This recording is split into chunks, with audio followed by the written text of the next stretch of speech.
Committee on Homeland Security, Subcommittee on Counterterrorism, Law Enforcement, and Intelligence will come to order. Without objection, the subcommittee may recess at any point. The purpose of this hearing is to receive testimony from a non-governmental panel of expert witnesses to examine the threats posed by nation-state actors in Latin America, like China and Russia, to the United States Homeland Security. I now recognize myself for an opening statement. Good morning, and welcome to the Subcommittee on Counterterrorism, Law Enforcement, and Intelligence.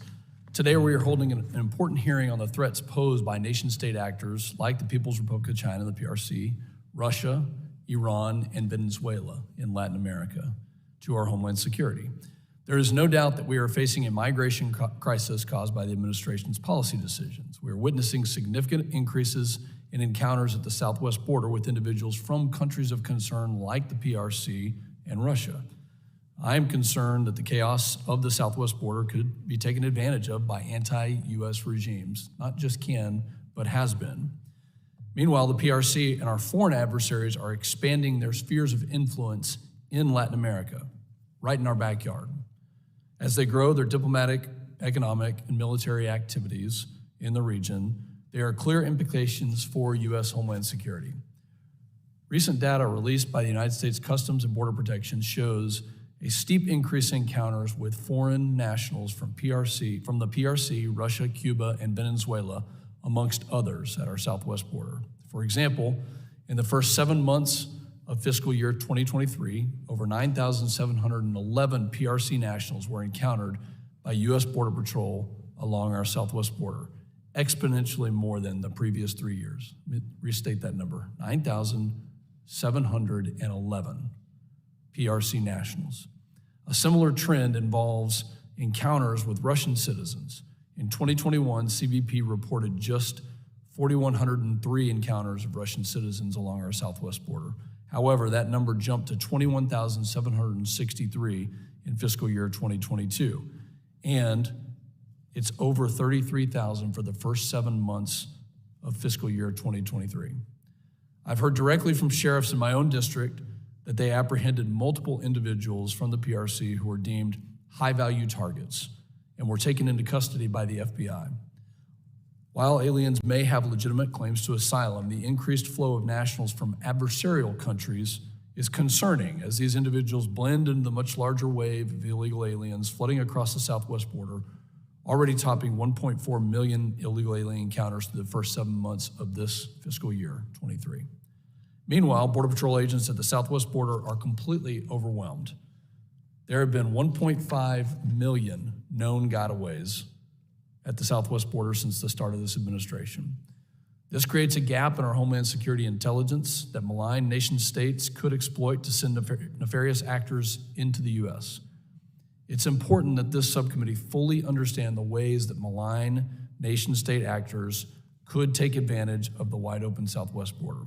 However, the problem is not just there. It stretches further than that. There is no doubt that we are facing an array of security challenges in the region and by extension to Homeland Security.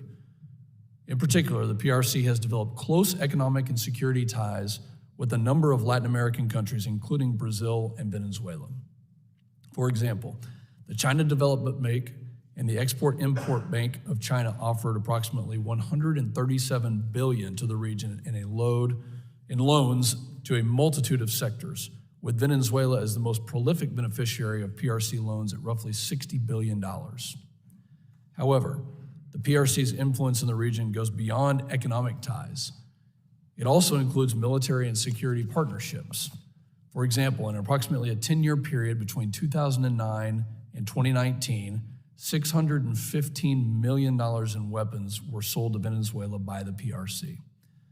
The PRC's increased influences in the region bolsters the CCP's geopolitical goals, which also includes strengthening other authoritarian regimes, leading to significant challenges to U.S. influence in the region, as well as security risks to the United States homeland. Earlier this year, Melissa Dalton, the Pentagon's Assistant Secretary of Defense for Homeland Defense and Hemispheric Affairs, testified that the PRC and Russia now pose more dangerous challenges to the safety and security of the U.S. homeland. They are both and I quote here from Ms. Dalton, already using non-kinetic means against our defense industrial base and mobilization systems to subvert our ability to project power. This transcends the egregious example of when the PRC entered our sovereign airspace with a high-altitude balloon, which we know with certainty they intended to use to spy on sensitive U.S. military and critical infrastructure sites. And then, just this month, the Biden administration confirmed the existence of a PRC-run electronic espionage facility in Cuba, roughly 100 miles from the United States, that would allow the CCP intelligence services to collect signals intelligence throughout the southeastern United States. Less than 48 hours later, an anonymous Biden administration official confirmed to Politico that the CCP has actually been using a secret facility in Cuba to spy on the U.S. since at least 2019. My Republican colleagues and I are demanding answers on this latest nefarious action by the CCP from DHS Secretary Mayorkas and FBI Director Wray to ensure the Homeland Security response is robust and steadfast. And I would love to have all of this committee in a nonpartisan way join that effort to understand those nefarious actions. This activity once again displays the CCP's willingness to use every tactic and technique to undermine U.S. sovereignty and shows that authoritarian regimes in Latin America can and will assist the CCP in attacking U.S. homeland security. Additionally, Russia continues to demonstrate its intent and capability to conduct military and other strategic activities against the United States in the Western Hemisphere. Russia's influence in the region mainly comes from security ties on which it has colluded with anti-U.S. authoritarian regimes, including Venezuela, Nicaragua, and Cuba. For example, Russia has assisted Venezuela with sanctions evasion, using Russian state-controlled companies to transport Venezuelan oil. Russia also uses the Wagner Group, a private military company, to project power worldwide. The Wagner Group tries to undercut the United States and present itself as a mediator and security partner to anti-U.S. countries and gain military access rights and economic opportunities. For example, they are training Venezuela's armed forces. Additionally, Iran plays a secondary role in the region. The recent docking of Iranian warships in Rio de Janeiro, Brazil, indicate Iran is looking to assert its power across the region.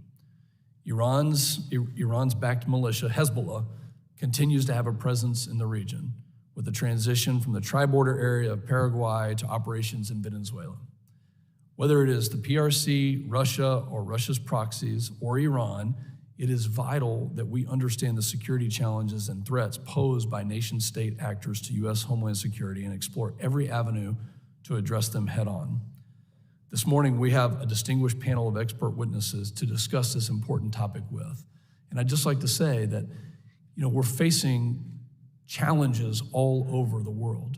I personally think that this is one of the most challenging security environments that we have ever been in, including the World War II era. We know some of the threats and some of the threats we don't know.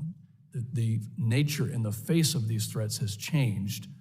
It's no longer just missiles in Cuba like we saw decades ago. The cyber threat is egregious. Economically, what these countries are doing to use their influence and to really hurt the people of countries, especially in our backyard in South America and Latin America.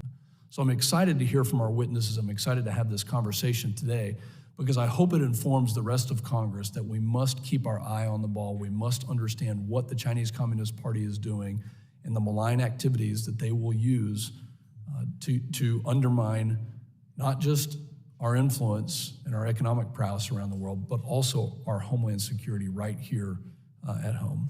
I thank all the witnesses for being with us this morning, and I look forward to our discussion. I'd now like to recognize the ranking member, the gentleman from Rhode Island, Mr. Magaziner, for his opening statement. Thank you, Chairman. We find ourselves in a time when, once again, democratic nations, like the United States, are in a competition for the hearts and minds in the developing world with autocratic competitors like the People's Republic of China, Iran, and Russia. It is more important than ever that we build strong relationships with our allies in Latin America based on mutual respect, fair commerce, and a shared commitment to security and human rights. If we make the mistake of driving away our allies in the region, Russia, the Chinese Communist Party, and our other competitors will gladly fill that void at the expense of our own security. In Latin America today, the CCP and Russia are attempting to manipulate public discourse, discredit elections and the electoral system, influence policy, and disrupt markets with the goal of undermining U.S. security and economic competitiveness. We cannot allow that to happen. Over the past 20 years, the CCP has spent heavily in Latin America. Chinese state industry now reaches deep into Latin America's energy, infrastructure, and space industries. In fact, China has surpassed the United States as South America's biggest trading partner. I will say it again, China has surpassed the United States as South America's biggest trading partner. China now has free trade agreements in place with Chile, Costa Rica, Ecuador, and Peru, and 20 countries in Latin America and the Caribbean participate in the CCP's Belt and Road Initiative. And the Chinese Communist Party is investing in soft power through cultural and educational programs in Latin America, which are building political goodwill and presenting China as a viable alternative partner to the United States and other democracies. This is why it is so important that last year President Biden launched a new economic cooperation initiative with Latin America aimed specifically at countering the CCP's growing clout in the region. Under Vladimir Putin, Russia cares less about competing with the United States economically and more about stoking chaos and political division to harm democracies like the United States. Russia has maintained decades-long relationships with Latin American authoritarian regimes. The Cuban, Venezuelan, and Nicaraguan regimes are heavily dependent on Moscow for political, economic, and security assistance, and Russia actively spreads propaganda in Latin America to undermine U.S. interests and the interests of democratic allies, just as Russia did in the early days of its invasion of Ukraine, when Russia used its propaganda assets in Latin America to push conspiracy theories about Ukraine and the West to justify the invasion. With the CCP, Russia, and other autocratic regimes so determined to build their presence in Latin America, it is vital that the United States strengthen our relationships with our neighbors in the region. The worst thing we could do for our own security is drive our Latin American neighbors into the arms of our adversaries. That is why it is disturbing to hear former President Trump and some of my colleagues from across the aisle, though of course not all, push reckless ideas like unilateral military action in Mexico, which would seriously endanger the strategic regional relationships we need to keep America secure. It is also alarming that some House Republicans are calling for significant cuts to USAID, State Department, and Commerce Department budgets that are crucial to building American influence in Latin America, at the same time that the CCP, in particular, continues to invest in aid and commerce to build their malign influence in the region.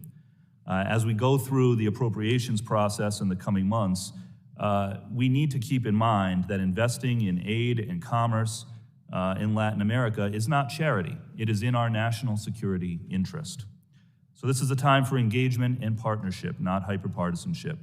And today's hearing, I hope, is an opportunity for this subcommittee to examine what we can do to counter the wider threat posed by autocratic nation states that are setting up shop in the Western Hemisphere with the goal of undermining U.S. leadership in our own backyard. I hope that we can work together to counter their efforts and advance American interests. And with that, I yield back. Thank you, Ranking Member Magaziner.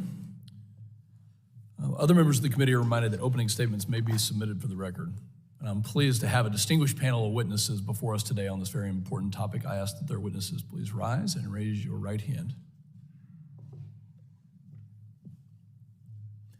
you solemnly swear that the testimony you will give before the Committee on Homeland Security of the United States House of Representatives will be the truth, the whole truth, and nothing but the truth? So help you God. Thank you. Let the record reflect that the witnesses have answered in the affirmative. I'd now like to formally introduce our witnesses. Ms. Elaine Dzinski is the Senior Director and Head of the Center on Economic and Financial Power at the Foundation for Defense of Democracies. With more than 2 decades of leadership in public, private, and international organizations, she is a globally recognized expert and thought leader on geopolitical risk, supply chain security, anti-corruption, and national security. She also held positions at the Department of Homeland Security under the Bush administration, including Deputy and Acting Assistant Secretary for Policy and Director of Cargo and Trade Policy. In 2015, Ms. Dazinski launched Lumerisk LCC, a risk advisory practice. And in 2017, she served as a senior fellow at the Jackson Institute for Global Affairs at Yale University and as a lecturer of business ethics in Yale's program on ethics, politics, and economics. In 2020 to 2021, she served on the newly formed Chairman's Council on China Competition at the Export-Import Bank of the United States. Thank you for being here. Mr. Christopher Hernandez Roy is the Deputy Director and Senior Fellow of the Americas Program at the Center for Strategic and International Studies. Throughout his more than 25-year career, Mr. Hernandez Roy has worked extensively to advance democratic governance, prevent and resolve conflict, strengthen the rule of law, respect human rights, ensure citizen security, and promote integral development across Latin America and the Caribbean. He has held various senior leadership positions at the Organization of American States, or OAS, having served as senior political advisor to 2 secretaries general. In this capacity, he most recently documented the abuses of authoritarian regimes in Venezuela and Cuba and co-led the organization's efforts to hold the Venezuelan regime accountable for possible crimes against humanity. He also was intimately involved in the peaceful resolution of border disputes between Honduras and Nicaragua, Belize and Guatemala, and Honduras and El Salvador. Thank you for being here. Ms. Jessica Brandt is Policy Director for Artificial Intelligence and Emerging Technology Initiative at the Brookings Institution and a Fellow in the Foreign Policy Program's Strobe Talbot Center for Security, Strategy, and Technology. Her research interest and recent publications focus on foreign interference, digital authoritarianism, and the implications of emerging technologies for democracies. Ms. Brandt was previously Head of Policy and Research for the Alliance for Securing Democracy and a Senior Fellow at the German Marshall Fund of the United States, a Fellow in the Foreign Policy Program at the Brookings Institution, Special Advisor to the President of the Brookings Institution, and an International and Global Affairs Fellow at the Belfer Center for Science and International Affairs at Harvard University. I thank all of the witnesses for being here. I know you have submitted incredible testimonies, and I'd ask at this time that you summarize those, and please try to keep to 5 minutes. We do have questions on those testimonies. And at this time, I recognize Ms. Elaine Dazinski for your 5 minutes to summarize your opening statement.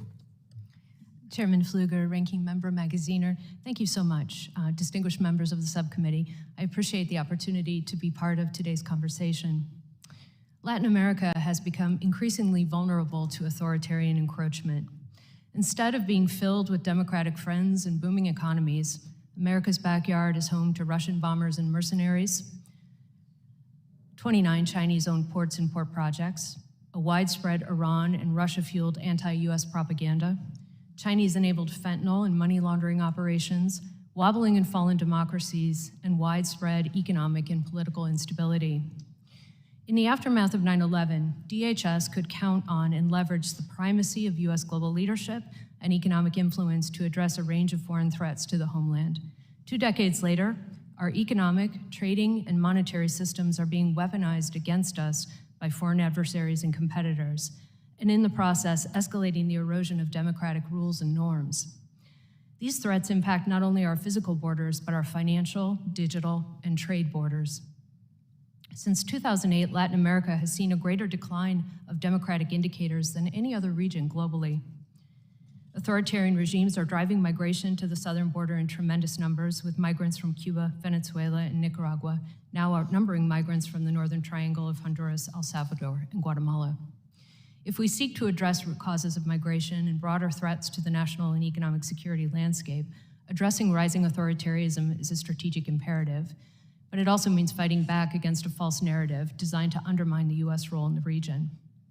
The challenge of authoritarian influence in Latin America presents critical questions about how the US can use its economic and political power to drive stability, opportunity, investment, and democratic principles. DHS has a central role to play, but it requires an evolution of mindset and operational readiness. The department needs to further prioritize its assessment of economic security threats, drive more effective deployment of both physical and digital boots on the ground, invest in securing and critical infrastructure, improve border management tools, and have more access to critical data. Finally, it requires a long-term commitment to mutual security and economic benefit for the region, with more purposeful engagement with allies and partners. In my testimony, I outlined several concrete actions that DHS and the administration could undertake. One is to identify and analyze a broader range of economic security threats as core drivers of Homeland Security vulnerability. We need to continue to shift the intelligence and analysis framework to encompass a wider range of actors, threats, and data sources. Secondly, re-engaging and expanding private sector supply chain partnerships to improve information and data that supports better intelligence gathering and analysis. We need more and deeper partnerships with the private sector, especially those involved in manufacturing, transporting, importing, exporting, and investing in commercial operations throughout Latin America. Extension of mechanisms like the Authorized Economic Operator program offers potential pathways to work with more private sector actors and have more access to trade data. Third, conducting a detailed review of China's multi-layered influence on ports and trade infrastructure is critical. DHS could lead or co-lead a comprehensive review of vulnerabilities at Latin American ports, including links to sanctioned entities, Chinese-made technology, assessment of 5G networks, trade data information, China's operations and maintenance strategies at ports, and assessing the risk of dual-use infrastructure. Fourth, expanding the effectiveness of trade transparency units. Trade transparency units, or TTUs, were established in 2004 to exchange trade data between the U.S. and trading partners to better understand the risks of trade-based money laundering. We really need to get at this problem, and TTUs are a good way to do it. Increasing investigative work to uncover Chinese money laundering networks and financial institutions supporting them is absolutely critical. As my colleague Anthony Ruggiero and I have written, Congress should authorize the president to impose a range of sanctions on the facilitators who serve drug traffickers, including individuals who are grossly negligent concerning financial transactions or who export drug precursors. Supporting legislation to counter kleptocracy and state-sponsored corruption is also critical. Legislation such as the Foreign Extortion Prevention Act, which was introduced in the last Congress, could help with expanding anti-corruption enforcement tools and building on the Foreign Corrupt Practices Act. Finally, a broader strategy to ally shore with regional partners can bring the benefit of new supply chains, emerging technologies, and opportunities to drive higher levels of U.S. and Western investment. DHS can help create the security framework that facilitates deeper trade, economic engagement, all of which is essential to protecting the homeland. Thank you again for the opportunity to testify, and I look forward to your questions. Thank you, Ms. Dazinski. The chair now recognizes Mr. Hernandez-Roy for his opening statement of 5 minutes. Chairman Pfluger, Ranking Member Magaziner, and distinguished members of the Subcommittee on Counterterrorism, Law Enforcement, and Intelligence. Thank you very much for allowing me to testify today on this important subject. The democratic, relatively prosperous, and largely pro-U.S. nature of Latin America and the Caribbean has been a strategic asset for the United States for decades.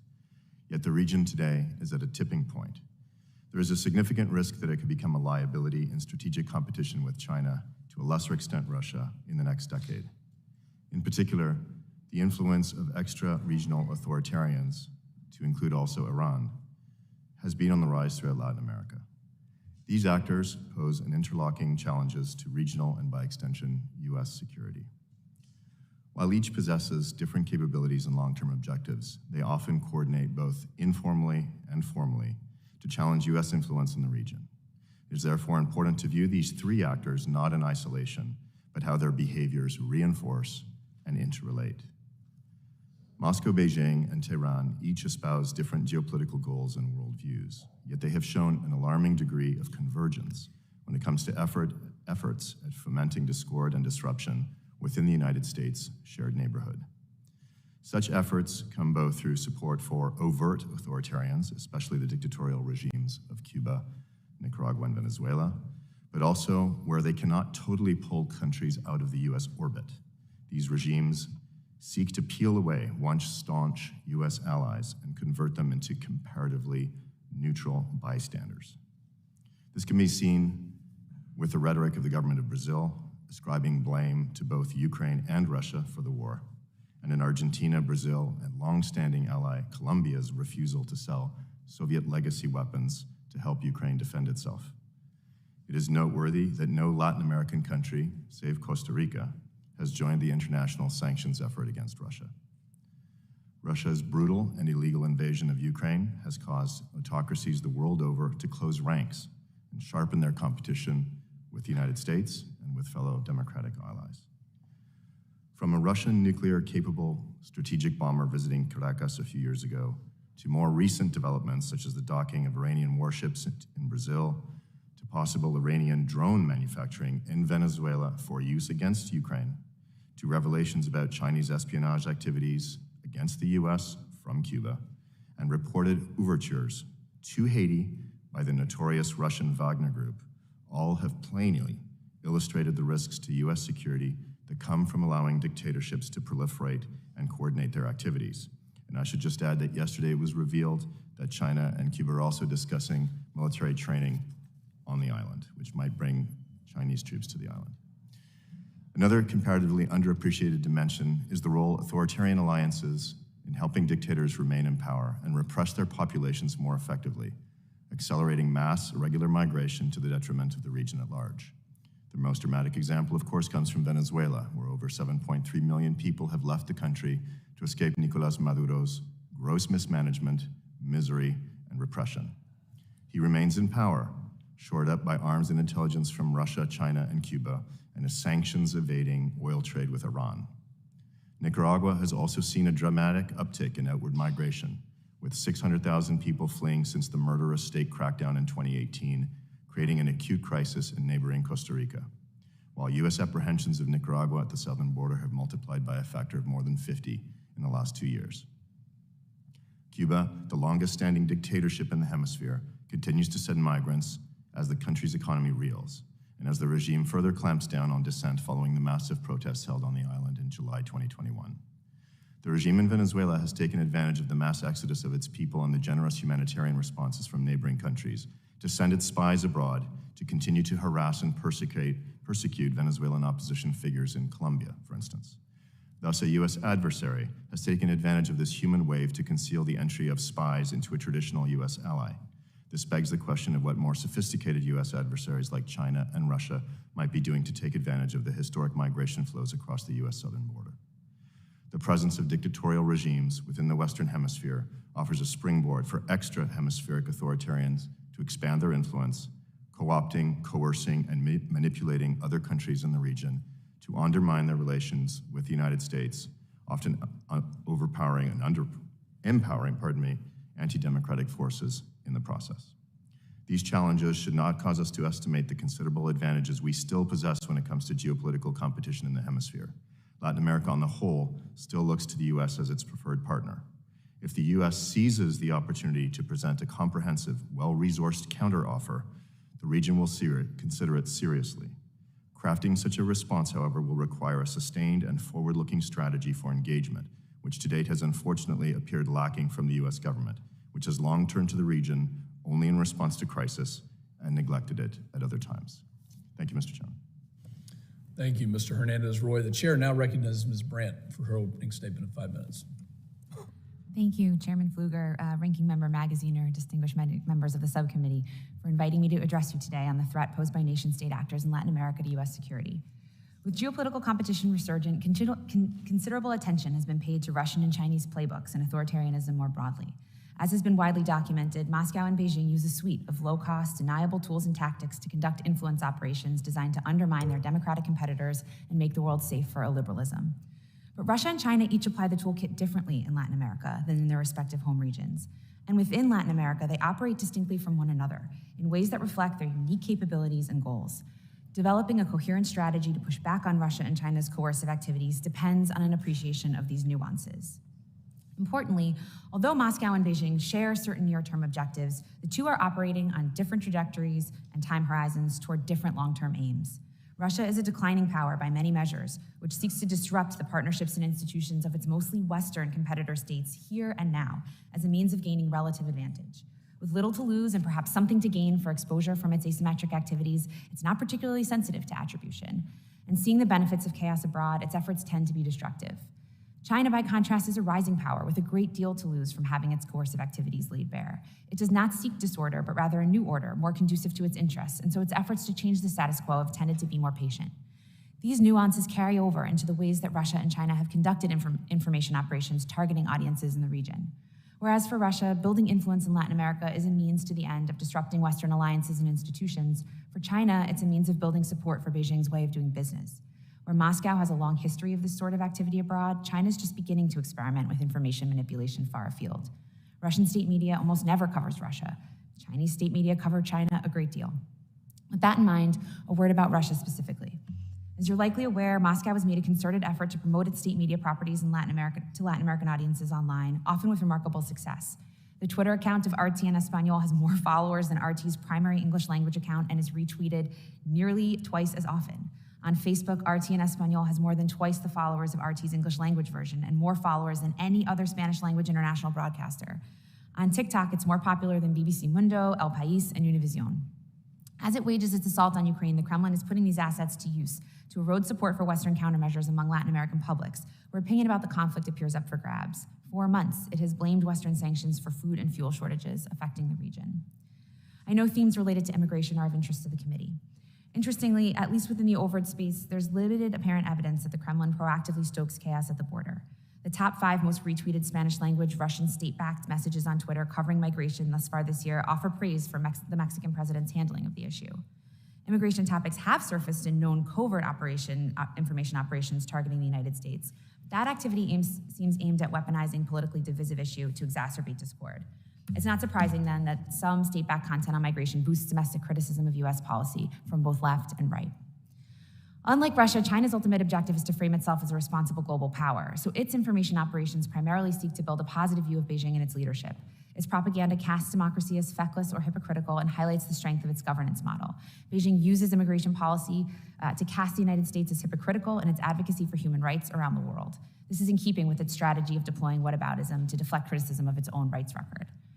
Distinguished members, the United States needs a strategy for pushing back on Russia and China's asymmetric activity in Latin America. It should reflect these nuances, be rooted in the United States' own considerable asymmetric advantages, and uphold democratic values, recognizing that those values are strengths. To that end, there are numerous steps that Washington can take to position the United States for success. Let me propose 3. First, recognizing the range and reach of Russia's information manipulation activity in Latin America, Washington should focus attention and resources on public diplomacy in the region. This could entail investing in US AGM outlets targeted to Latin American audiences, ensuring that the Global Engagement Center is optimally equipped to track Russian propaganda activity there, and supporting research on related themes. It could also entail facilitating best practice exchanges with independent journalists, researchers, fact checkers from across the hemisphere, and engaging democratic governments in the region to build resilience to a shared challenge. There are more than 40 million Spanish speakers in the United States, and US security interests are directly tied to events in the region. Washington cannot afford to cede the information environment to its competitors. Second, Washington should conduct messaging campaigns grounded in truthful information to highlight the failures of repression to audiences in Latin America. These campaigns could build on the successes of the administration's novel strategy of downgrading intelligence related to the war in Ukraine. They could call attention to the fact that although Russia and China position themselves as anti-imperialist powers, both are pursuing an expansionist foreign policies. They might also highlight the costs of China's Belt Road Initiative to the region. Doing so is in keeping with the strategy of exploiting Putin and Xi's fragility to open information. Third, Washington must equip itself to see across the full threat picture, recognizing that Russian and Chinese coercive activities in Latin America and elsewhere are multidimensional. It's good, then, that Congress has established the Foreign Malign Influence Center within DNI to consolidate analysis of this problem set. It's also good that the center appears a resource to look at the full range of threats which go beyond elections. As it does all this, Washington should coordinate with partners and allies, because ultimately this is a contest over principles, and Washington's strong network of partners is perhaps its greatest advantage. Distinguished members, by drawing on a sophisticated picture of the complicated ways that Russia and China deploy coercive tools in Latin America and taking these steps that flow from it, Washington can position itself to protect its interests and the American people. Thank you. Thank you, Ms. Brandt. And of note, this is the subcommittee's 6th hearing on Homeland Security, on what we as a subcommittee are looking at. And I thank you all for your testimony. Members will now be recognized by order of seniority for their 5 minutes of questioning. An additional round of questioning may be called after all members have been recognized. I now recognize myself for 5 minutes of questioning. Mr. Hernandez-Roy, a lot of interesting things that were that were said. Recent reports have indicated that the PRC has established and been operating a signals intelligence collection center in Cuba since 2019. Florida is home to a variety of military installations, sensitive military installations, is becoming an emerging technology leader, a financial services hub. There's so much going on there. Can you discuss what type of implications, security implications, that the PRC's collusion with Cuba, if these reports are true, what it actually means to the United States?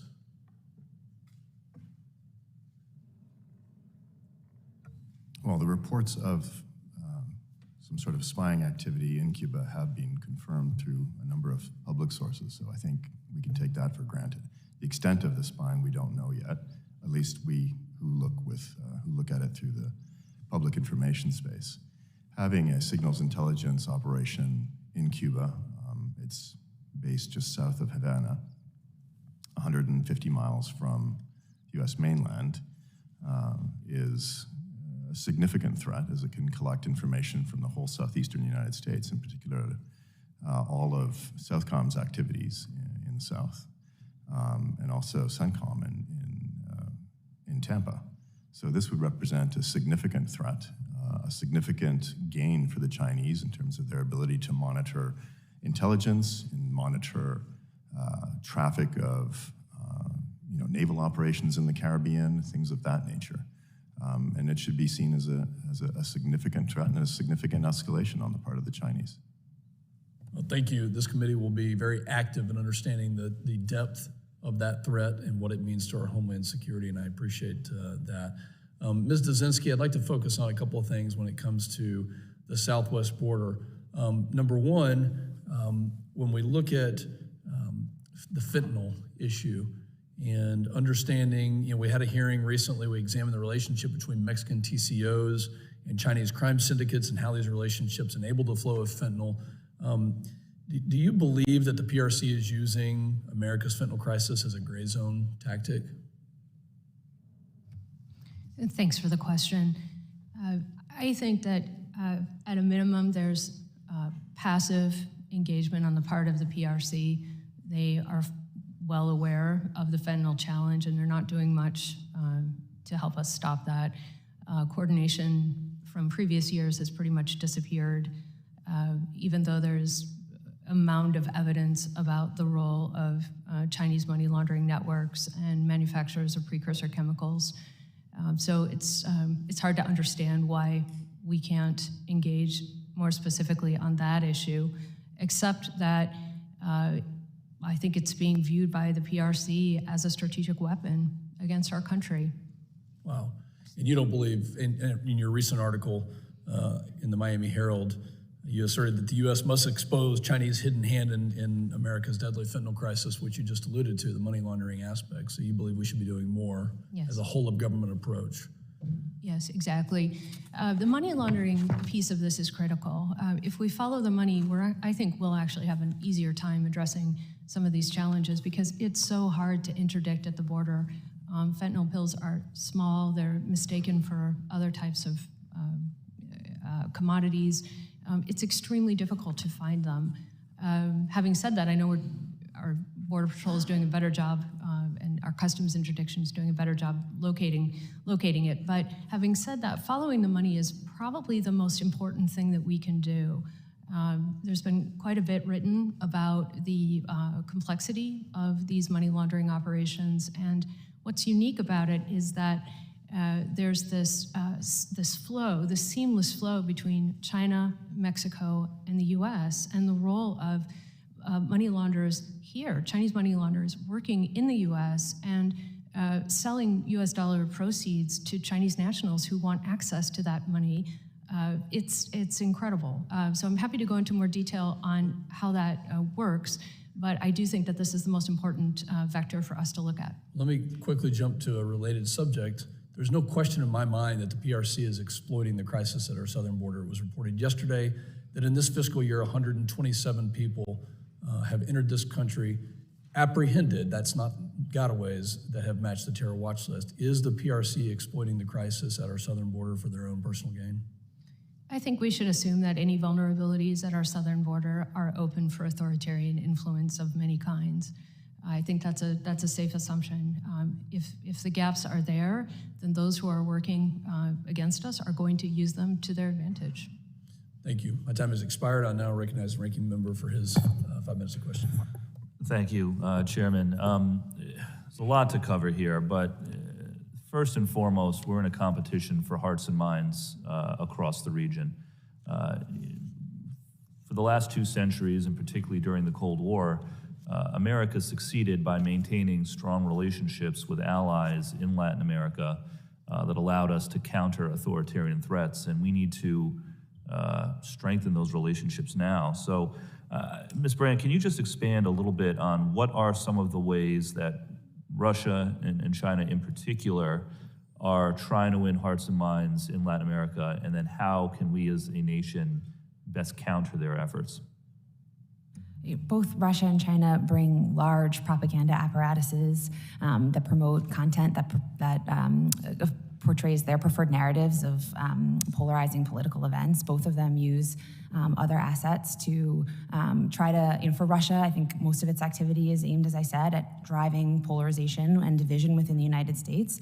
Its activities, I think, in Latin America are instrumental to its broader aim of weakening us from within. And I think that's in part to prevent us, if we're distracted and divided, it prevents us from playing a more forward-leaning role in the world that promotes our interests. And I think there is also an interest on the part of Russia in denting our soft power, making it harder, again, for us to exercise leadership in the world. For China, China comes in behind, Russia's efforts to sort of fracture the cohesion and the unity and appeal of democracies in order to present their model as a viable alternative. And both of these countries are doing that in the region. And will they ever use U.S. voices to amplify their rhetoric? So, for example, if there are prominent U.S. individuals that talk about military strikes in Mexico or talk about, repeat Russian talking points with regard to the Ukraine invasion, will China or Russia take clips of Americans repeating those false and dangerous narratives and use them to try to win hearts and minds for China and Russia in Latin America? Yeah, both Russia and China amplify domestic voices. I mean, as I've said, for Russia, this is primarily about stoking division and polarization within our country. For China, it's about sort of boosting the reach and resonance of its message, finding fellow travelers that add a sort of degree of legitimacy to these messages, and also eliminate a layer of culpability. Thank you, Ms. Dzinski. You wrote in your testimony about the significance of the CHIPS Act, CHIPS and Science Act, and other investments that the U.S. have made to try to bring more manufacturing and other economic activity back to this hemisphere. Can you just expand a little bit on that, on the importance of investments like those that are made in the CHIPS and Science Act, and also how we can better engage with our regional partners, again, to win hearts and minds through commerce here in our hemisphere? Sure, thank you very much.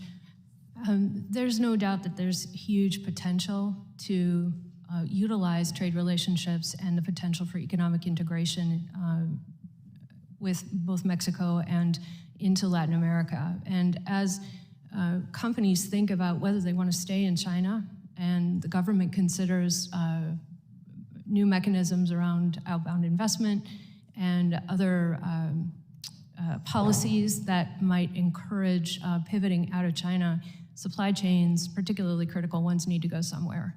And the idea that we could have them closer to home is both valuable and attractive from an economic integration perspective. So it's almost like a perfect opportunity to look at new strategies to build those economic alliances, but mindful of the economic security objectives in doing so, that we want mutual benefit, we want security, we need trade facilitation, we want access to critical goods, particularly in the time of global shocks. Mexico is fairly well positioned for this, although not entirely. But as you go further south in the hemisphere, there's the chance, I think, that we'll miss this opportunity if we don't have the right security backbone in place. And this is a point that I wanted to make about the role of DHS and how important it is to ensure that we have that secure footprint which allows trade and commerce to be facilitated and ultimately has the right objective in terms of creating environments where people don't feel that they have to come to our border. Yeah, and I know I'm running low on time, but I'll just emphasize again, if China is going to Latin America and offering money and infrastructure and security, the United States has to counter that with more than rhetoric. We need to invest in these partnerships. Otherwise, our adversaries will be happy to fill that void. So I thank you all, and I yield back. Gentleman's time has expired. The chair now recognizes the gentleman from New York. No stranger to law enforcement, former detective for the NYPD, Mr. D'Esposito. Well, thank you, Mr. Chairman, and good morning, everyone. I'm going to just take a minute to follow up on the chairman's remarks. I know he only had a few seconds left, but I think it's important to discuss and talk about. So obviously, it's no secret that authoritarian regimes relish in the opportunity to shine a spotlight and even encourage challenges for the United States of America. How might authoritarian regimes, including Venezuela, Cuba, Russia, and the PRC, take advantage of the current border crisis created by Joe Biden and Secretary Mayorkas that our nation is experiencing? And I'll really leave that for any of you.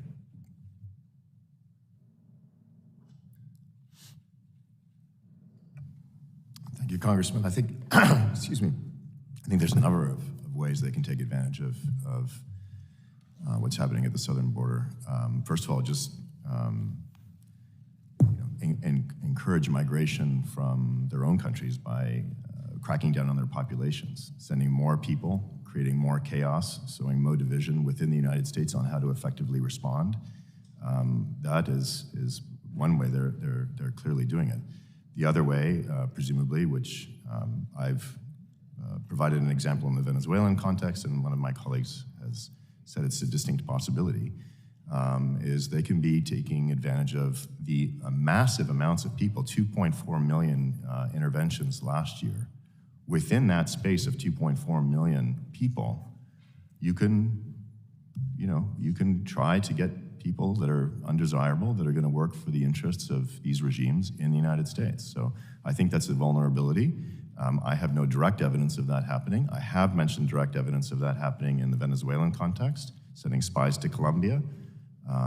It's a distinct possibility that the United States needs to be taking seriously. I'll just add one angle to this that I think we need to consider. So as we see increased engagement in places like Venezuela with Iran, Russia, we should be mindful of the potential that local populations may become part of extremist movements, and that could be fueled by this increasing engagement from authoritarian interests in these countries. How do we relate that to what's happening at the southwest border?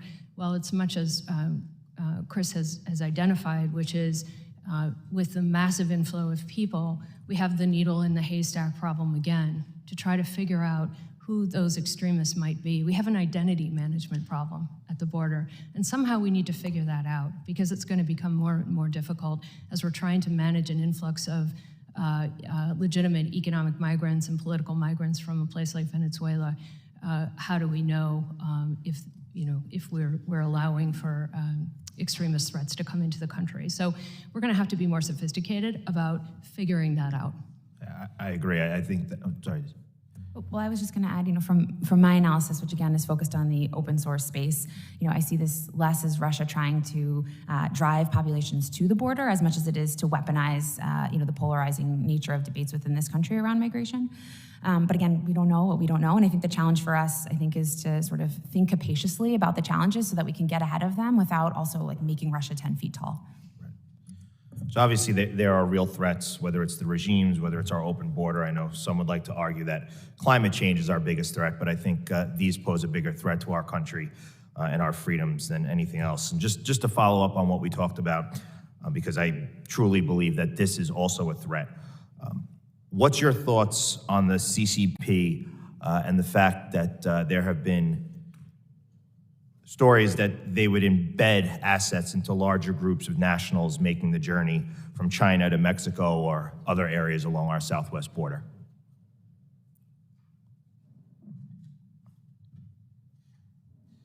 Well, since I mentioned that was a possibility, I guess I'll try to answer that. I have, like Ms. Brandt, I mean, we work on public information, so I have no direct information on that. But I go back to the example that has happened in other cases. And I just wanted to add something to my previous intervention, which is that Venezuela has been known publicly to have sold passports to Hezbollah operatives, to bring people out of Syria as well with Venezuelan passports. So that's another potential vulnerability. People from that part of the region using Venezuelan passports, where are they going? Right, and probably not going there to do good things. My time has expired. Mr. Chairman, I yield back. Gentleman's time has expired. The chair now recognizes the gentleman from California, my good friend, Mr. Correa. Thank you, Mr. Chairman. Appreciate this hearing. It's very timely and very important, and thank the witnesses for being here today. I hear your statements. Latin America are challenges, and we talk about an open border. We talk about regimes. I didn't hear a lot of talk about poverty, the challenges in Latin America, okay? And alternatives. Talk about history a little bit. The Pan American Highway was built in the 40s, 20s, 30s, and through the 50s, and we essentially financed the construction of that highway south of Mexico through Panama, almost to Panama, except for the Darien Gap, because of our strategic interest in fighting against communism, okay? Honduras has a 4-lane highway.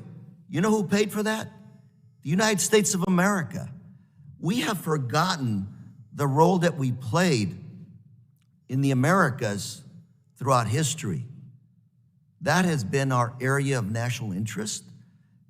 And today we wake up, last 3 years, China has signed more than 30 agreements with Latin America, free trade agreements, okay? 20 Latin American nations signed on to China's Belt and Road Initiative. I'm trying to figure out what's going on.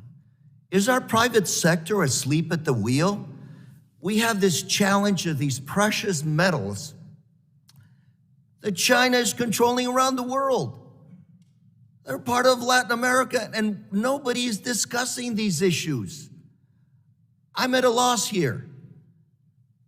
Ms. Kaczynski, you mentioned DHS stepping up. Apparently our private sector's not doing a good job. So I guess we as legislators need to take your recommendations and move forward because, you know, China, Russia, Iran, I don't care what those folks are doing. I care about what is in our power to do. Our power is to move forward. And we're sitting here pointing fingers at them. If you want to win a race, you focus on your lane. Don't be chasing the other person. Focus on we can do the best. In Latin America, 20, 30 years ago, when you would see a food box that said donations from America, the goodwill that was there was tremendous. Tremendous. Where is that going today? Have we forgotten the lectures, the lessons of history? I only have 2 minutes, but I want to give you an example. We talk about the Cuban electronic espionage base by China. My understanding, please fact check me, that was actually started operating in 1999, and that was actually upgraded in 2019. Let's think about history of Cuba, okay? Obama lifted some of the restrictions, trade with Cuba. Cuba's private sector exploded. 2017, Trump administration reversed that position and added additional few other restrictions. President Biden has essentially followed the Biden model. I'm trying to figure out what's the incentives that we are giving folks in this hemisphere to work with the United States. I'm gonna open it up to the three of you in the 1 minute that I have to help us figure out a roadmap here, because I don't like the fact that our American influence in our backyard is going down the drain. Thank you. Thank you so much. there's so many things to bring up in response to all of your good points. I would just make the following. Number one, with regard to the private sector, we need to do a better job of. I mean, you know, and I'll give you here an example. Venezuela. Well, you can throw rocks at what's going on in Venezuela. I don't like the fact that probably the world's largest oil reserves are now under the influence of China and Russia. What are we doing to counter that? Very quick, specific question. What are we doing to get back our influence in that area of the world? More sanctions?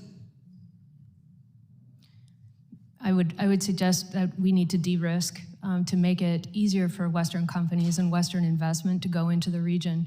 Part of Is the that in problem- our power? Or is that in Venezuela's power, Russia's power, Oh, or it's China's power? It's absolutely in our power. It's a very positive step that we could take. Thank you. Mr. Chairman, I'm out of time. Thank you very much for indulging me, sir. Gentleman's time has expired. The chair now recognizes the gentleman from Arizona, a Navy SEAL, Mr. Crane, for his 5 minutes of questions. Mr. Chairman, if I may interrupt you, I wanted to ask unanimous consent that Ms. Jackson Lee be permitted to sit with us in this subcommittee and be part of the question. Thank you. Yes, the chair will entertain that, and thank you, Ms. Jackson Lee, for showing up. And now, Mr. Crane. Thank you, Mr. Chairman. Thank you to all our guests and panelists who have come here today. I wanted to know if any of you guys saw the article in yesterday's Associated Press titled "Pentagon Accounting Error Provides Extra $6.2 Billion for Ukraine Military Aid." Anybody see that headline? Anybody read that story? No? Okay. Are you guys aware that to date, the U.S. has sent $113 billion to Ukraine?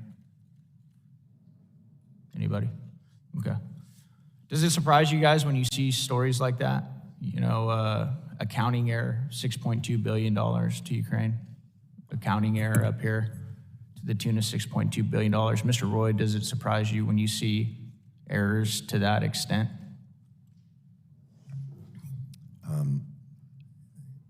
An error of that magnitude could only be justified if the economy of the United States was, you know, hundreds of trillions of dollars. It's a rather surprising headline, I would say. Thank you. You know, as I listen to your testimonies and knowledge about some of the unrestricted and asymmetric warfare right here in our own Western Hemisphere, down in Latin America by the Chinese, Russians, and Iranians, I want to ask you guys, does it bother any of you when we see all this money going to someplace over in Europe that, you know, happens to be a very corrupt country that most Americans can't even point to on a map, when we have all this nefarious activity going on right in our own backyard? I want to start with you, Ms. Brandt. I think we have to be able to walk and chew gum at the same time. I mean, I think the challenges that we face in our hemisphere are enormous, and as I've argued, we need to pay more attention there. And I also think Ukraine is on the front lines of the conflict between democracies and authoritarian challengers. Yeah, that seems to be the general consensus in this town. The problem is, ma'am, when you talk about walking and chewing gum at the same time, you have to take into account that the United States of America has about $32 trillion in debt, right? So we don't even have this money that we continue to send over in Ukraine. Do you see that as a problem, ma'am? You know, as I've said, I think our support for Ukraine is important and consequential to our national security interests. It's fundamental. Okay. What about our national debt? Do you think that's important? That's beyond my expertise. It's actually pretty common sense. What about you, Ms. Dzinski? What do you think about our national debt and this idea up in this town that you know, we can continue to spend hundreds of billions of dollars of the American taxpayers' money that we don't even have, yet let alone when you look at some of these threats that we're talking about in Latin American countries right in our backyard, we don't seem to have the resources to you know, make sure that our own border security is in order and secure. I think the most challenging thing about the threats in Latin America and perhaps even at the southwest border is that for years we've probably underestimated it. And it seems like, you know, what we're dealing with now is the equivalent of a soft underbelly in the Western Hemisphere. And that will require us to think a little bit more strategically and creatively about what Latin America policy should be, how we bring together more resources around economic security, and how we balance that out with what we have to do in the rest of the world.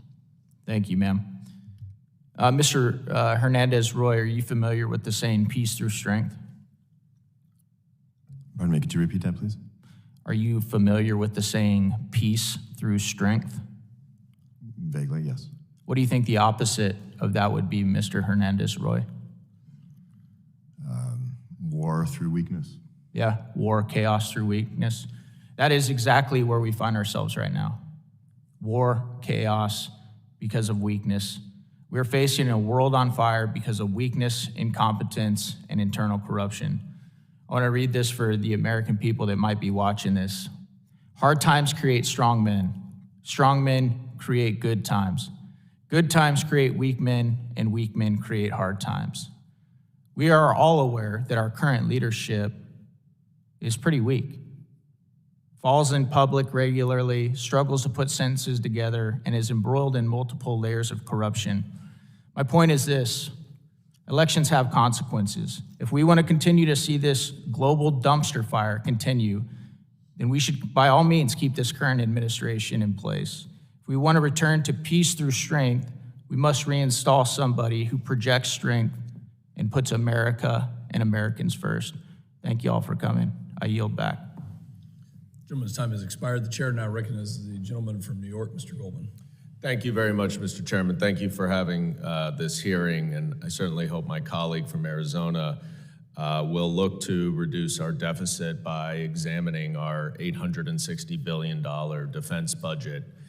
I want to focus a little bit right now on what gives China and Russia the opportunity to have such significant influence in Latin America.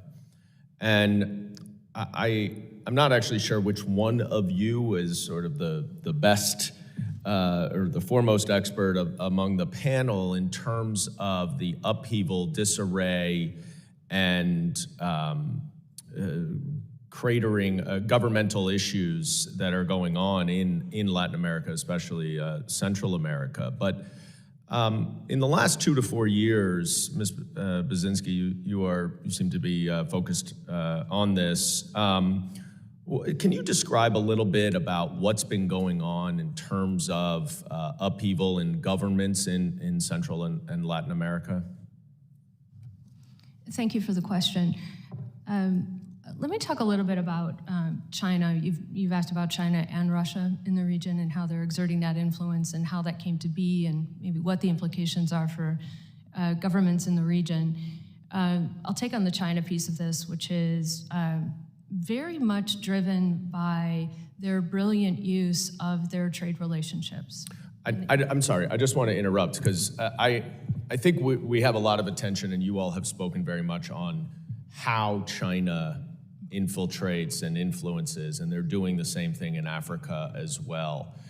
But I want to talk a little bit about the political situation, the governmental upheaval in the countries in Nicaragua, Honduras, El Salvador, Guatemala, to name a few, and there are others. Maybe Mr. Hernandez-Roy, you want to talk a little bit about what's been going on in the last 2 to 4 years in that region that has also caused so many more citizens from there to seek refuge in other countries. Well, I think there's a couple of points to be made that aren't necessarily totally related, but why so many people are seeking refuge is because they're living under dictatorial regimes. They're being oppressed, they're being persecuted, they're being arbitrarily detained. People who have nothing to do with political activism just because they might be in the wrong place at the wrong time or being imprisoned. Venezuela, for the last 10 years, has had a revolving door of at least 300 political prisoners. Since the massive protests in 2014 and again in 2017, something like 16 or 17,000 people have been detained in Venezuela. In Nicaragua, since 2018, during the protests of 2018, there were 355 people that were murdered by the regime. Since then, journalists, civil society activists, students. Over 400 NGOs have lost their legal personality. 600,000 people have fled the country. That's what's going on in those regimes. But going back a little further, talking about the political upheaval, if you go back 20 years, Latin America, 20 years ago and today, is a profoundly unequal part of the world, probably the most unequal if you look at Gini coefficients. And populists in that part of the world, particularly Hugo Chavez, were able to leverage that discontent and use Venezuela's massive oil wealth at the time. This was before the economic collapse in Venezuela and when oil prices were sky high, to spread the wealth around, to keep like-minded politicians, both in Venezuela and in friendly countries abroad, in power, to create friends through corruption. There's a well-known Petrocaribe and Petrofraude scheme where billions, if not hundreds of billions of Venezuelan petrodollars were spread around the region. And if you look at the region 10 years ago, there was one dictatorship. You look at the region today, there's 3 dictatorships. There's at least 2 semi-authoritarian regimes that are on the way to becoming dictatorships. And there's one completely failed state, which is Haiti. Against the backdrop of all that chaos, Russia and China have multiple opportunities to get involved. They have at least the Russians have ideological affinity with many of these populist movements. The Chinese are more pragmatic. They're really primarily interested in business and making money and securing primary commodities for their economy. But I think all of that history, both 20 years ago and more recent, is what is the upshot of what you're seeing today. Thank you for that explanation. And Ms. Brand, I just have a couple seconds, but I'm curious how you would view that vacuum to provide the opportunity, especially, I know your expertise is more Russia, how Russia can interfere and influence those regimes. We'll do about 20 seconds here. I guess I would just say very quickly, to the extent that Russia's and China's coercive economic activity and political subversive activity, make governments less responsive to their citizens. They undermine rule of law. They facilitate corruption. I think they, speaking to your question, I think they contribute to the root causes of migration. And so, and they exacerbate the situation that already exists. Yeah, I think Russia's by no means responsible, but it's not helping. Right. Thank you, Mr. Chairman, for Gentleman's time indulging has me. expired. I yield back. Chair now recognizes the gentlelady from Texas, Ms. Jackson Lee, for her 5 minutes of questioning. Mr. Chairman, first of all, let me thank you and the ranking member for your courtesies. I'm deeply involved and interested in this long-running story of our interaction with those who have become adversaries. Let me say to Mr. Christopher Hernandez Roy, you view it as important for us to be engaged with South and Central America, do you not? Yes, ma'am. We have adversaries, but we need to be a major positive force in those regions. Would you agree that this era of our time is one of the greatest migrations that any of us may have seen coming from that part of the hemisphere?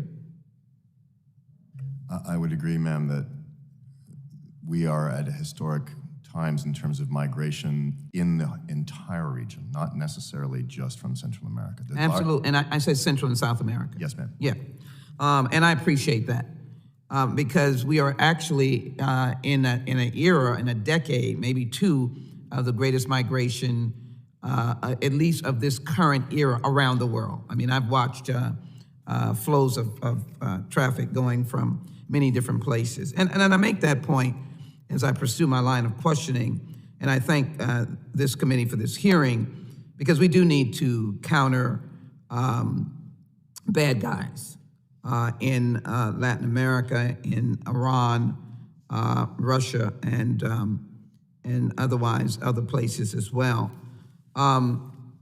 Is that I was really baffled by a filing of articles of impeachment for what is really both a historical fact and will not be solved by impeachment. The late John McCain tried to solve it, as we did, joining with him, by comprehensive immigration reform.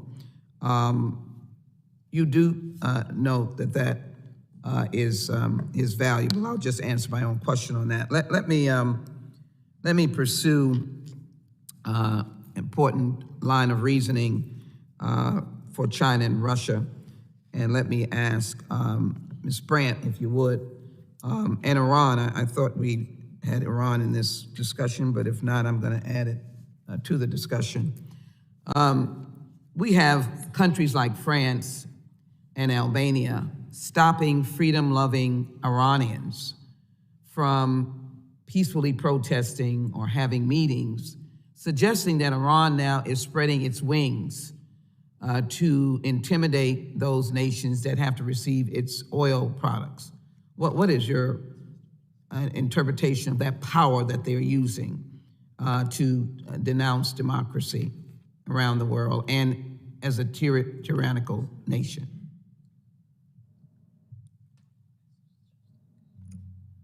Well, Russia, China, and Iran, I think, are all interested in denting the prestige of liberal democracy around the world. It's a part of a tactic to, I think, make democracy less appealing to would-be rights advocates at home, and so helping autocrats to tighten their grip on power, which I think is fundamentally in their self-interest. And then again, it's about sort of weakening their global competitors. You mentioned comprehensive immigration reform, and I would say there's another way that this connects with the conversation that we're having today, which is I'm mindful of Kennan's sort of admonition that we need to sort of resist the temptation to become that against like which we are coping, or something to that effect. And the idea here is that we need to lead into our own asymmetric strengths in this asymmetric competition, and our vibrant, open society is one of them. And this we've been. And I have another question, so it'll allow you to finish your point on that. So basically, we should lean in when these countries are trying to tamp down democracy, and we should lean in our friends in France and Albania in terms of denying that free speech for those Iranians. I would hope that would be the case. But let me also talk about some of the tactics that Russia has used. Certainly the Ukraine war is dastardly and devastating, not instigated by the United States or the Western world. They have taken to using hostages to extract and strangle relationships with foreign countries. Would you comment on this hostage approach so that America knows we shouldn't be intimidated by that and we should fight hard for our hostages to be returned? And I guess this way you can finish your overall point. And then with China, it's all about the technology and artificial intelligence, the meeting of Secretary Blinken.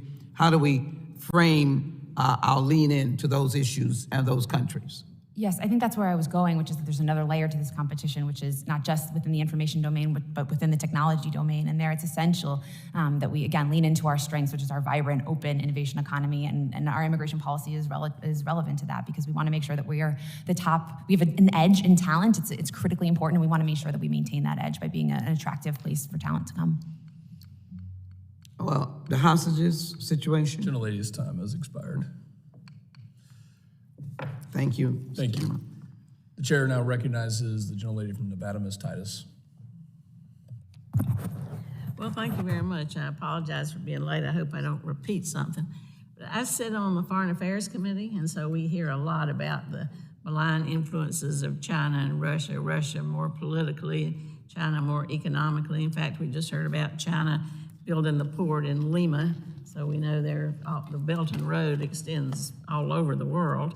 But I'd like to ask you about China's relations with Taiwan and how they respond to other countries in Latin America as they, in turn, have different affairs with Taiwan. Recently, I believe that Secretary Blinken said that we don't support independence of Taiwan. I don't know how that's going to play in Latin America, but we know that Latin America's support for Taiwan has been waning. It's now down to 7 countries, I think, and coupled with China's authoritarian regime relations with such governments as Cuba and Venezuela, I wonder how this is going to impact our push for democracy in Latin America, or our just even trade relations between the U.S. and Latin American countries, as they tend to lean more in the direction of China over the Taiwan issue. Anybody?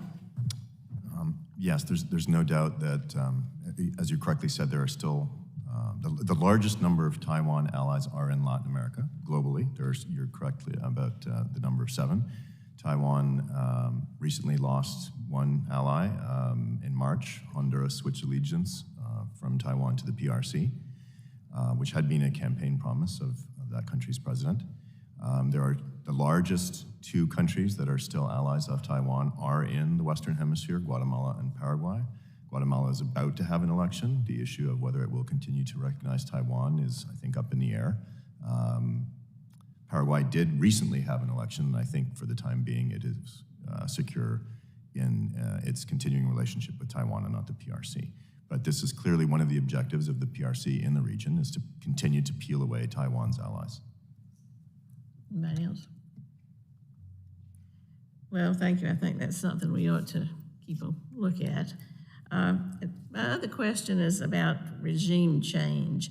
You know, China and Russia are using different tactics, overt and covert, to influence countries in Latin America. The U.S. doesn't have a very good history of this. If we don't like them, we've gone in and tried to overthrow them. This is particularly true, again, for Cuba, Venezuela, and Nicaragua. So how do we try to counter China's influence, offer an alternative, and still deal with that history of meddling that's many people have long memories about? Thank you for the question. I think this is a particularly challenging problem for us.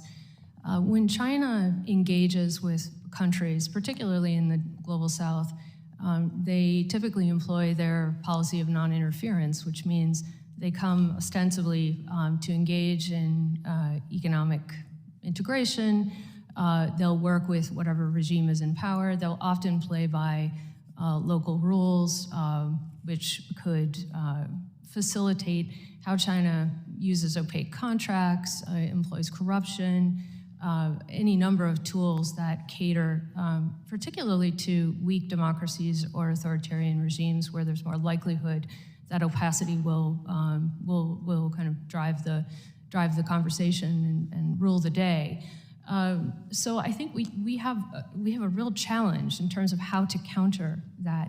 We need to get at those issues first and foremost by protecting our own interests, our own capital, our engagement, staying true to our democratic values, pushing on anti-corruption, stopping the money laundering, calling out the bad behavior. Because if we don't do that, we've really lost the game. We really need to focus on these governance principles.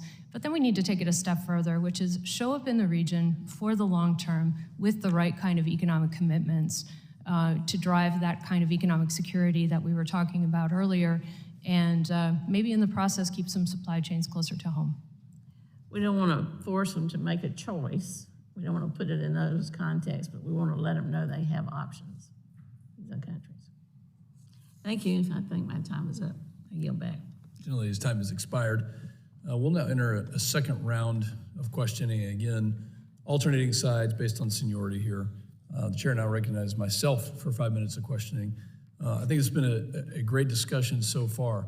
I'm incredibly worried about what the PRC is doing, the Chinese Communist Party. Not only is, right at our doorstep, I mean, they are literally inside our country in a lot of different ways. I think the Chinese spy balloon highlighted that. This subcommittee held a hearing on that.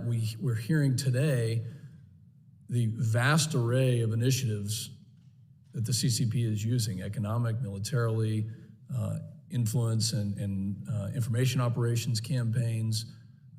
The fact that we now know, which is completely unacceptable, that they have a surveillance and spy machine that is ongoing inside Cuba, which is less than 100 miles away from our shores. And I think for all these reasons, it really is incredibly important that we focus on it. And Ms. Dzinski, in your written testimony, as well as in your responses to questions here, you talk about the true autocratic behemoth in the region, China, which has ramped up its economic investment throughout the hemisphere, driving debt dependency, anti-democratic vision of surveillance states. You talk about the critical minerals that they are acquiring inside Latin America. You talk about the 29 different ports that they have established. I mean, they are literally knocking at our doorstep. And I'd like to really further investigate your ideas And previously in your testimony, you talked about you were there when we stood up DHS. It was created to have a more unified whole-of-government approach to counter new and emerging asymmetric terrorist threats. These threats are right there. So what is that approach, economically, specifically, and also militarily, if you have any thoughts on that? Thank you so much. The approach is, for certain, a multifaceted one. We really need to think about this from a whole-of-government picture. We'll never have the centralized industrial policy focus that China has, but arguably we don't need it if we use all of the tools in our own toolkit to bring a combination of security, investment, economic integration, better political engagement with allies and friends and partners in the region. All of this needs to work together. We need a big strategy around this. In terms of the more specific actions that could be taken around some of these threats that we've identified around port security, for example, we really need to get a handle on these nodes of commerce where we see this layering of technology, surveillance, infrastructure investment, the potential to use commercial operations to support military, the transport of military supplies, for example. There are a lot of vulnerabilities in this commerce structure, this commerce ecosystem that connects into the DHS agenda very, very closely. But I'm not sure that we've really made the pivot around that operational readiness, that we've taken the analysis and the intelligence, that big picture, and then, is it being driven by the right boots on the ground, the right engagement? So there's multi-facets to this, but I think we need to get at an asymmetric approach where we identify what those most critical elements of Chinese influence are and go after them. We're not going to compete in terms of the size of our trade relationships. We just won't be everywhere that China is. And frankly, we don't have to be. We don't have to spend as much money through some equivalent of the Belt and Road Initiative, but we need to use those tools that we have in a much more effective way. Ms. Brandt, it seems to me over the past 10 to 20 years that we have been ignoring our neighbors to the south in many ways. And it seems that during that time, the People's Republic of China, led by the Chinese Communist Party, have just inched their way into that territory with a goal of influencing those countries in a way that undermines our own national security. Are you seeing something similar to that? Yeah. Concerns about terrorism and resurgent geopolitical competition have, shifted the focus to the Middle East and to Asia, and to some extent we've deprioritized engagement in our own region. As all of us have described here today, I think we're the poorer for it. Mr. Hernandez-Roy, I've got 12 seconds left. I think the Chinese motivation is primarily economic, but it's from a power that is obviously a communist dictatorship. And with that comes corruption, comes anti-democratic practices, and that leads to, it opens up spaces for all sorts of nefarious things to go on. And those nefarious things are killing 100,000 Americans a year through fentanyl.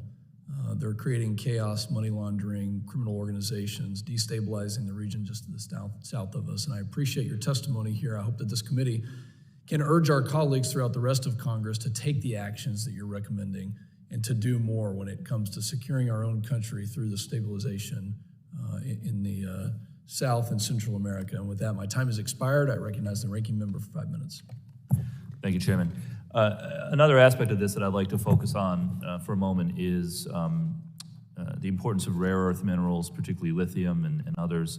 No coincidence that we're seeing China make investments in commerce and diplomacy in areas around the world that are rich in these rare earth minerals, including in South America in particular. And Ms. Dzinski, I noticed that you touched on this in your testimony and others.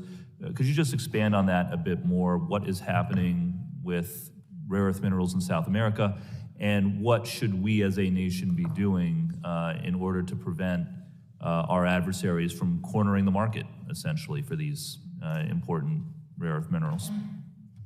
Yeah, thank you very much. Yeah, we have a big challenge in Latin America. As I've noted in my testimony, the so-called lithium triangle of Argentina, Bolivia, and Chile is home to over half of the world's known lithium reserves, and China has been working to corner that market. U.S. companies have had, to date, somewhat limited success. There was a bid put forward by a U.S. Group of companies in the last year or so, and it was beat out by a Chinese conglomerate, and under some strange circumstances where the U.S. bid was knocked out, because it was submitted 10 minutes late or something strange like that. So there's a lot of competition going on right at the source of this. We have not been in an ideal position to address it from a political perspective, because China has really leveraged its relationships, its trade relationships, to support its interests, and because China is the processing behemoth with 65% of the refining capacity around lithium in particular, it's very difficult to break that. One thing that we will need to look at is how to do so, whether it's moving some processing to the U.S. or working with partners in the region to identify other areas of processing. This could be an asymmetric opportunity for us. We need to get at the point in the supply chain that is most critical, and processing is really a key part of that. Thank you. Switching gears a bit, Mr. Hernandez-Roy, in an article that you co-authored, you remarked that among U.S. presidents, President Biden has shown some of the most knowledge and appreciation for Latin America, and one of the examples that you cited in the article was the decision to invite the Brazilian and Colombian presidents to the United States within their respective first years in office. Brazil and Colombia historically have been two of our most important allies in the hemisphere. Can you talk a little bit about what more we could be doing to strengthen our relationships with Brazil and with Colombia in particular, and why those relationships are so important in the context of competition with our autocratic competitors? Absolutely, and if I may, just very, very quickly on your last question with regard to critical minerals, and Argentina specifically, and its lithium deposits, which are some of the largest. Argentina's exporting about 9% of its lithium to the United States, and something like 49%, if memory serves, to China. I've been told by representatives of that government that they'd prefer it to be the other way around, but that's just the way the economics are right now. And the IRA Act provides incentives to countries that have FTA agreements with the United States in terms of critical minerals. Argentina does not have an FTA agreement and is seeking an exemption under that. So that's one thing that the United States could do to counter Chinese influence. With regard to your other question, Brazil and Colombia, as you've pointed out correctly, is a long-standing U.S.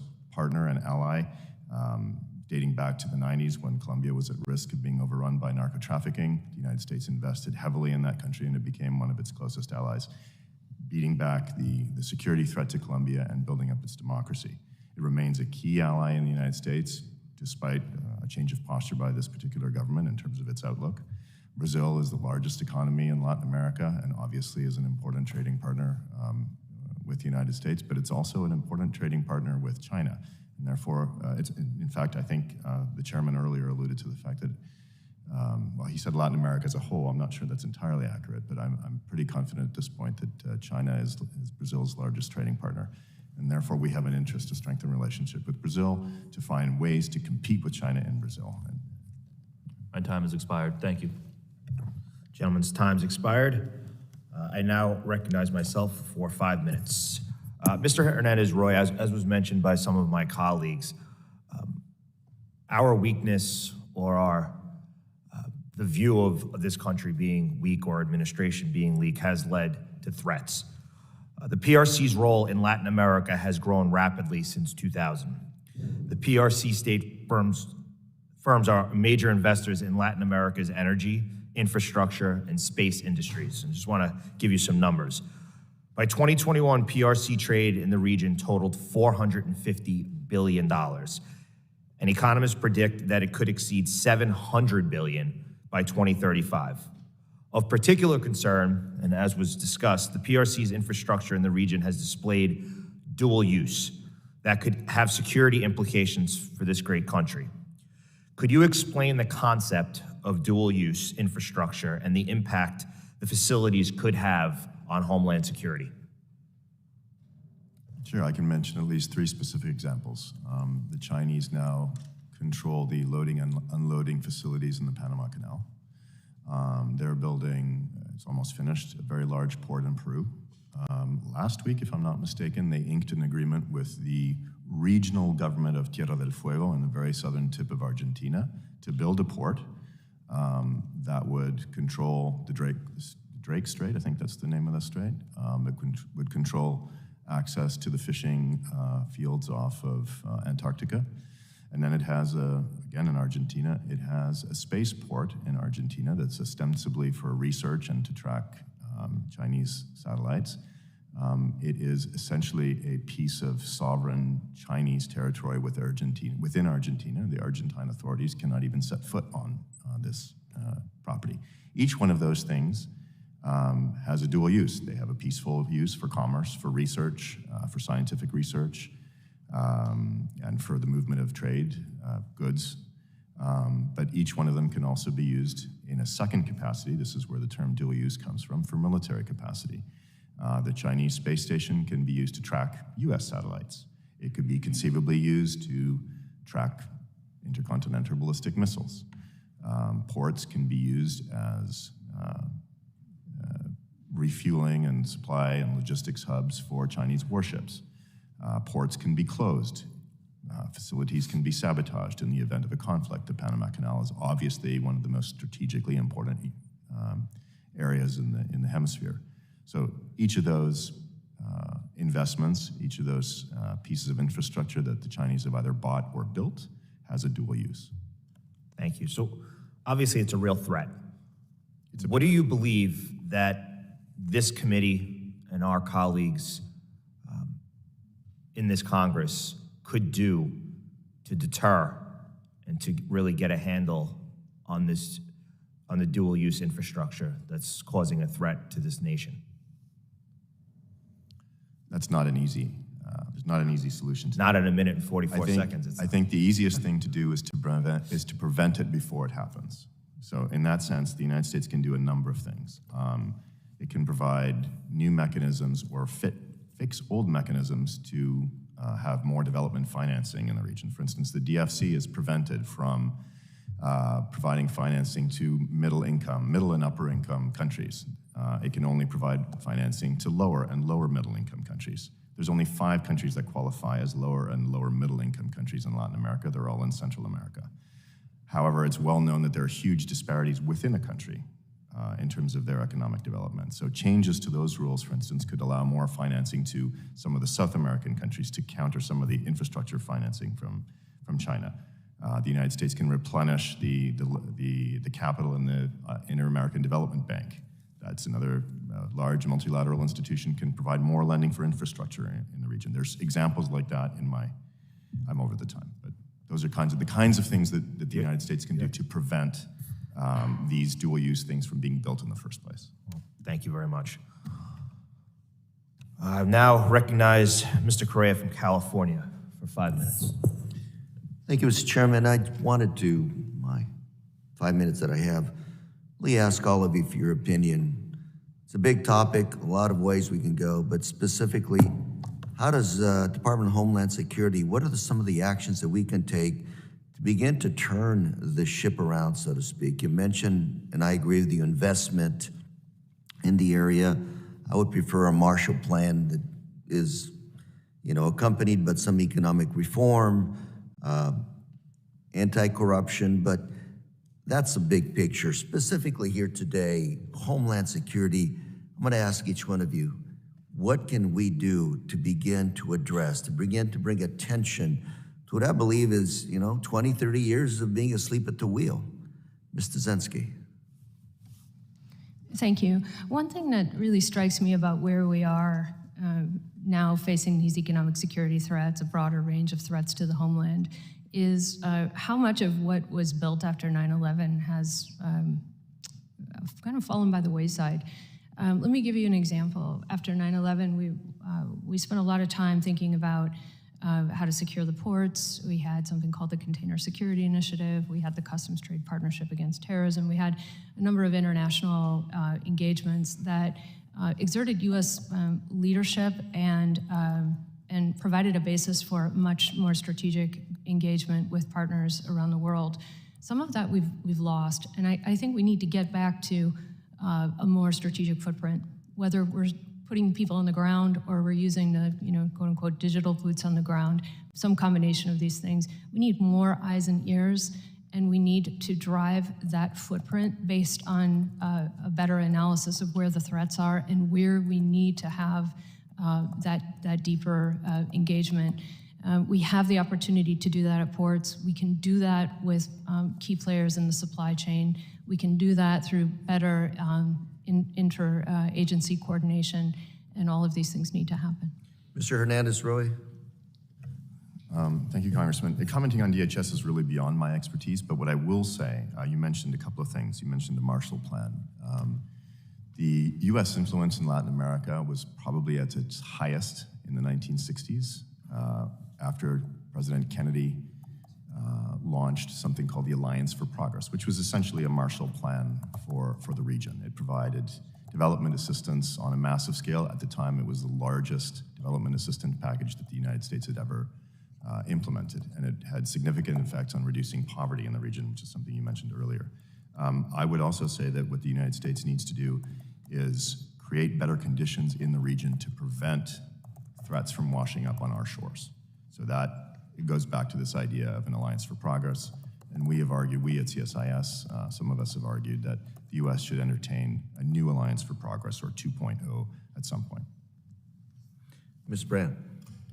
So I said in my testimony that China and Russia both apply the coercive toolkit in Latin America differently than in their home regions. And China in particular, at home, closer to home, it's really weaponizing the leverage that it has as its own region's largest trading partner. But abroad, it's really patiently building leverage that it can sort of use later. And so we're closer to home, those countries have sort of faced the sharpest, or like the brunt, the sharpest elements of China's toolkit. Farther abroad, I think they've really benefited in some ways from China's use of inducements, positive inducements. And so I think the task for us is to both provide alternatives, as you've suggested, and then also to tell a more compelling story about what we offer, right? Ultimately, competition is about the pursuit and use of advantages. And so just sort of rather than a tit-for-tat reactive approach, to authoritarian moves, we need to do an assessment of what our own strengths are, and I think go at, authoritarians where they're weak. And I think one such fragility is to open information.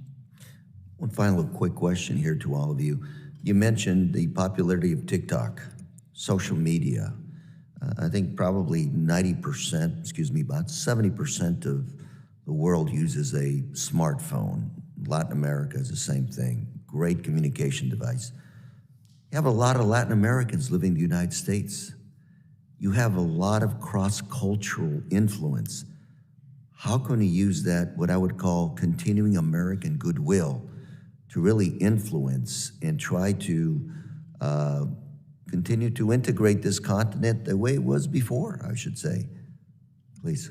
Yeah, I mean, we have 40 million native Spanish speakers in the United States, and some of the best content creators in the world. So we should be leveraging those assets, especially in our communication in the region, right? I'm thinking about like low-cost content distribution agreements that would allow some of our, content to be shown in the region, for example. In my last 25 seconds, in your opinion, the three of you, kind of a yes or no question, is Congress doing enough to make sure that we're present in Latin American countries? That is, are we visiting enough? Are we paying enough attention? Yes, no. 5 seconds. Yeah, I would just say it's incredibly important that we focus attention and resources. Are we putting enough attention? Yes, no. I think there's more we can do. Sir? I think there's more we can do, and not just Congress, but also the executive. Ms. Dzezinski? There's more that we can do. Thank you very much. The chair, I yield. Thank you, sir. The gentleman's time's expired. I now recognize my friend from Arizona, Mr. Crane. Thank you, Mr. Chairman. Again, I realize we're talking about Latin American countries today and the influence of China, Russia, and Iran down there. That being said, I do want to ask a question. Is anybody on the panel aware how many men conducted the attacks on the World Trade Center during 9/11? Anybody? Anybody know the number? Sorry, Mr. could Roy? you repeat the number of, pardon me, the number of what? The number of men who conducted the attacks on the World Trade Center. Anybody know the answer to that? How many? Men? How many terrorists? It was somewhere in the neighborhood of 12 to 20, I It believe. was Yeah. about 17. Yeah, it was around that 19 men. The reason I bring that up is because in 2021, CBP reported 4,103 encounters of Russian citizens along our southwest border. It continues to increase. Following the start of the war in Ukraine, this number jumped from 21,763 in 22, and then in 2023, it rose again to 33,000. Now let's go to China. In the first 3 months of 2023, we saw 9,711 individuals coming from China encountered at our southern border. That obviously doesn't count the number of gotaways, which we can't count, but it's substantially more than the 3 years. Since, again, we're in Homeland Security, does it concern anybody on the panel, knowing the current state of our southern border, to see these numbers increasing from the very countries that we're talking about in our southern hemisphere? Mr. Roy, does it concern you to hear those numbers increasing? I think there's a two-part answer to that. Okay. The numbers are increasing in part, large part, because there are freedom-loving people in those countries Absolutely. who also want to leave their repressive regimes and come to the United We understand that. We all understand that. But does it concern you just knowing how I opened with it only took 19 individuals to conduct one of the greatest attacks on U.S. soil ever? It is a concern of mine, given my experience within the region and what other dictatorships have done in the region to infiltrate spies into neighboring allies. Absolutely. Do you guys think that either China or Russia might be smart enough to figure out that our southern border is pretty porous? And even our own president, while he was a candidate, said, if you want to come to the United States, come. Do you think does that concern you? How about you, Ms. Dzernsky? Sorry if I pronounced that wrong. No, it was fine. Thank you. Yes, it is a concern. When the vulnerabilities are known, they can be exploited. As the immigration flow continues to grow, it becomes a more difficult challenge to figure out the very small number of people within a very large number coming across the border that are actually of security interest and concern. This is a problem we've had for a very long time. Yep. Let me ask a follow-on, ma'am. Do you think that we should continue, do you think we should finish the wall that we started building on our southern border?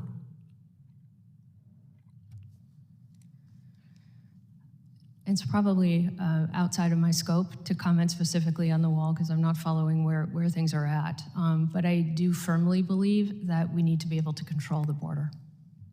Okay. Ms. Brandt, what about you? I mean, like Ms. Dzernsky, that's sort of beyond the focus of my research. I will say, of course, I think we should have a secure southern border, and also, and as I've said, we are one of our greatest advantages is our open, welcoming, being an attractive destination for talent. So we need to ensure that we continue to be that kind of place that bolsters freedom-loving people around the world. You know, it's interesting when I hear people come up here and they testify before this committee and they say, I ask about should we complete a wall, and you guys say, "Oh, that's outside of my scope." You guys, I know you guys are very smart, or you wouldn't be here. I read your bios. You're both very smart. You guys both have a lot of common sense. Do you guys have walls around your house? Do you guys have walls in your backyard? Do you know why there are walls at prisons? Do you know why most schools have walls? Do you know why most castles have walls? I'm asking a question. It's a pretty simplistic question, and the American people are tired of it. I think our openness is a competitive advantage. I mean, not the openness of our border, like literally, but our like open, welcoming environment, the openness of our society. Well, Ms. Brandt, I would love to see you tell that to some of the people in my district who have lost their loved ones to fentanyl. Do you think that's an advantage to have parents that are losing their kids to fentanyl? Of course not. Because that's a byproduct of what you're talking about, ma'am. Of course not. I'm not speaking about the literal openness of the border, but our... That's what you said, openness. I'm clarifying that I mean the openness of our society. Thank you. I yield back. The gentleman's time's expired. I want to thank the witnesses for their valuable testimony, the ranking member and members for their questions. The members of the subcommittee may have some additional questions for the witnesses, and we would ask the witnesses to respond to those in writing. Pursuant to Committee Rule 7D, the hearing record will be open for 10 days. Without objection, the subcommittee stands adjourned.